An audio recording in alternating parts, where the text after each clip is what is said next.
Hey everyone, Black Soul Reaper here, and the new chapter for Dragon Ball Super just dropped today, and so I want to give a quick review on my thoughts on it. So the chapter leaves off where the last one ended, which we see the new Moro form, which has grown on me. It looks pretty cool, but it starts with Goku, Piccolo, and Gohan staring at him, and Piccolo states, "Has 7-3's powers been added to your strength?" And Moro says, "Indeed." And then Vegeta then gets up and is angry and decides, that he can just defeat this powered up version of Moro because of his spirit fusion technique that he learned from Yardrats. So he states, "Is that so? I'll tear you apart once again." So he charges in at Moro, and Moro just effortlessly dodges him. And Moro states that he knows that Vegeta's technique only works if he can inflict damage on his opponent. And so he just dodges Vegeta and states that without having more strength than Moro, then he won't be able to defeat him. But then Piccolo states that that Moro will turn back to his former strength if the time runs out, because apparently there's a 30-minute rule that 7-3 had. So off that we know that Moro can only have 30 minutes, but Moro states that since he absorbed 7-3, that flaw will not be implemented to him.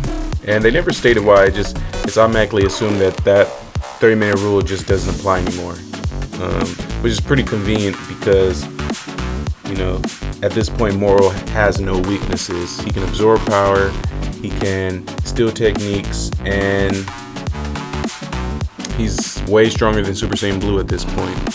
So from there, after dodging Vegeta, he then copies Vegeta's moves by holding the back of his neck, and so he's gained the copy ability, and so now he has all of Vegeta's moves. From there, he just continues to beat on Vegeta, and then surprisingly begins to charge up a big bang attack, and everyone is shocked, and he just lets it loose, and Vegeta at that point is done. And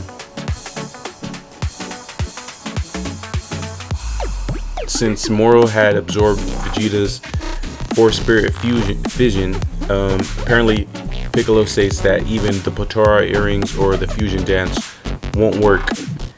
I think that's BS, because at that point you would just have a Vegeta Goku fusion versus a 7-3 Moro fusion, and I think as long as they both use Spirit Fusion, I give Gogeta or Vegito the edge in that battle, because they both know the same moves, so they both have the same weaknesses. So I don't know why Piccolo would say, "Oh, we can't use the fusion anymore," when I don't see why they couldn't. But I don't know. What do you guys think about that? Let me know in the comment section below. I think it's BS. I think fusion will work, but at this point they don't want fusion to be the cop-out that they use every time to beat any villain they have a hard time with. So this is just a way of them not wanting to resort to the fusion dance. And Dende, realizing the situation, begins to head down to the other Z fighters so he can at least heal them. From there, we see Krillin running towards the battlefield, and he regrets the fact that he did not give Goku those sensu beans, and they would come in handy at this point. So next we see Piccolo and Gohan charging up, and they head towards Moro, and I don't know what they're doing. I guess they're doing it because they have to save the Earth, but at this point, if Vegeta couldn't beat him one-on-one, Gohan and Piccolo have no chance at defeating him. Not even a slim chance. They wouldn't be able to come up with a technique powerful enough to actually hurt Moro.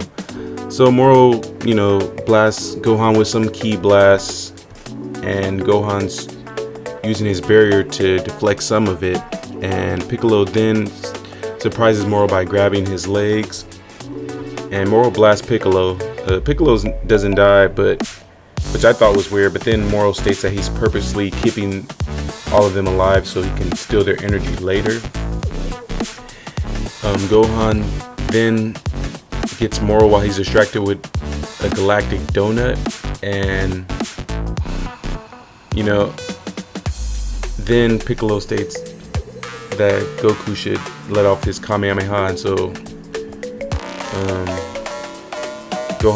Goku uses instantaneous movement to use his Kamehameha, and he basically gets a point-blank range at Moro. But since Gohan, was dumb and didn't wrap the galactic donut around both of Moro's arms, Moro was able to dodge, or able to block it with one hand. And Goku's going at full power. He's literally laying off everything he's got, and we see from there that Moro loses his arm, and everyone's shocked at the fact that he was able to lose an arm. But then Moro just regenerates his hand and rams his hand right through Goku's chest, which would probably be near his heart area, and everyone's shocked. I mean, we've never seen Goku take this type of injury. It's literally super fatal, and I'm not sure how he even survives this unless they give him a sensu bean or Dende heals him right away. So then Moro states, because he absorbed 7-3 absorbed Piccolo's regeneration, he has access to all of Piccolo's moves. So at this point, he's basically a powered up Cell, and no one can tell me otherwise. Like Cell, he has all of the Z Fighter's abilities. He's able to regenerate, and he's Cell. I don't know what else we can say. And I felt like Dragon Ball Super has been doing this a lot. They brought Frieza back. They had the Goku Black arc, which was essentially baby Vegeta arc. Someone taking one of the fighters' bodies and becoming a lot more powerful. Moro up to this point was like Super Android 17, with the fact that he could absorb energy, and now he's turned into Cell. So he's a good villain, but those are just my opinions on the fact that they're kind of reusing old stuff and trying to bring it back to us in a new way. And once Gohan sees the fact that Goku's been impaled, he just comes in super angry and just starts attacking Moro. And Moro's letting him get some punches in, but they're having no effect, and he just one-shots Gohan, breaks his nose and some teeth, and he's basically incapacitated. And now it's just Piccolo and the androids, and Dende then states that he's headed their way, using telepathy, talking to Piccolo, and he says, "I may not be able to do anything, but I can heal you guys." And Moro is able to hear in on their telepathy and tells Dende not to come. And so from there, Moro sets up a barrier, which I don't even think is really necessary. He could pretty much kill Dende if Dende got there, but he figures, it'd be pesky to have that ability around, so he creates a barrier around the area that they're fighting, and this also makes it a way for them not to escape. And so Krillin and Dende aren't able to get inside the barrier. So from there, Moro focuses on Piccolo and Jocko, just blasts them forward, and the android 17 and 18 try to sneak up behind him and get a blow in, and he just one-shots them too. And now it's just Piccolo and Jocko. So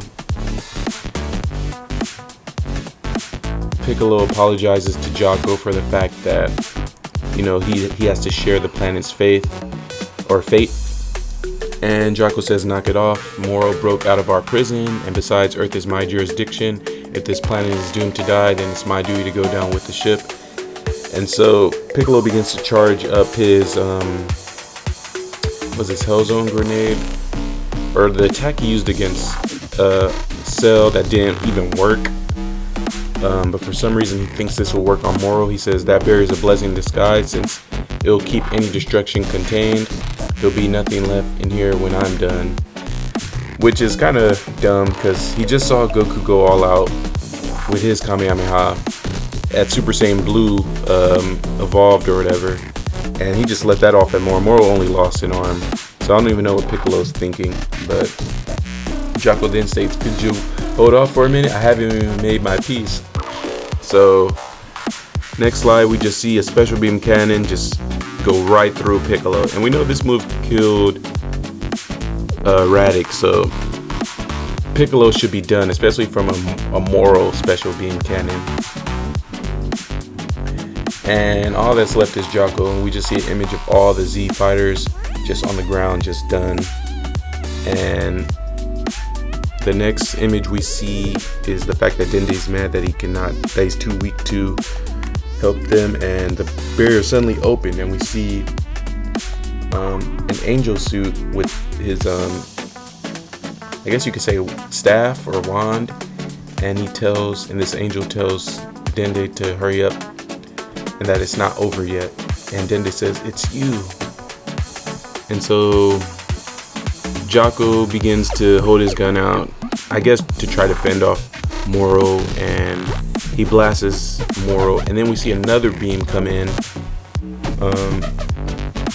out of nowhere, and it surprises Moro, and we're seeing that it's actually Miris, and Moro states that you imbued that shot with your own energy.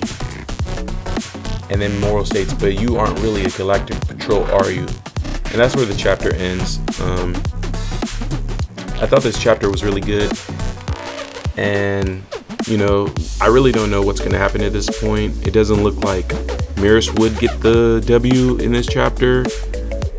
He was with Whis, and I don't believe Whis will let him go to save the Earth, because that was the reason he took Miris away from Goku in the beginning, because Miris was initially going to help them.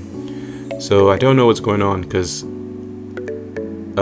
like I said, Whis wouldn't let him leave unless they had some type of trick plan where he couldn't interfere, but he's interfering right now. So I hope I get a good explanation for this later, but right now I'm really enjoying the chapter. Let me know your thoughts in the comment sections below. Do you think Miris will get the W? Do you think Whis and Beerus will get involved? Do you think we'll get a fusion dance later? Let me know in the comment sections below. But if you like anything I said, please drop a like and subscribe. Thanks for watching, and till next time, peace.